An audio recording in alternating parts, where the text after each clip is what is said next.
Најкритичната сообраќајна точка во Штип ќе се урбанизира и модернизира. Делницата каде често пати се случуваат сообраќајни незгоди, а истовремено и непријатни и грда слика на градот, ќе добие нов лик. Стартува изградбата на булеварот Партизанска, откако локалната самоуправа не најде на разбирање од централната власт, реши овој капитален проект со кој ќе се поврзат две големи населби во градот, да го реализира со сопствени средства. Тендерот за избор на градежна компанија која што ќе го гради е распишан, а работите на терен стартуваат веднаш штом ќе дозволат временските прилики. Пробавме и преку Министерството за транспорт и врски, не успеавме. Пробавме да издадеме општинска обврзница и на тој начин да обезбедиме финансирање на проектот кој што е во вредност од 2,5 милиони евра и во тоа не успеавме.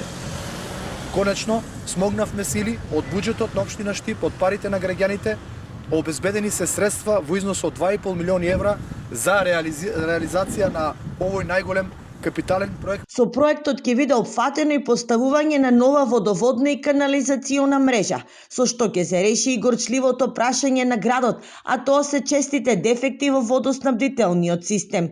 Паралелно со ова се работи и на проектот Типски куќи, каде ќе бидат сместени семејствата чии домови треба да се срушат за да се изгради булеварот. Жалам што дел од граѓаните, жителите на овој дел од градот кои што можеби времено се сместени овде да домуваат, ќе морат да бидат дислоцирани од страна на државните институции, од страна на Центарот за социјални грижи, од страна на државата, затоа што по трасата по која што ќе минува булеварот Партизанска се сместени неколку објекти кои што мора да бидат срушени. Булеварското решение е во должина од 1 километар, а ако работите се одвиваат според планот, градежните активности треба да завршат за 1 година.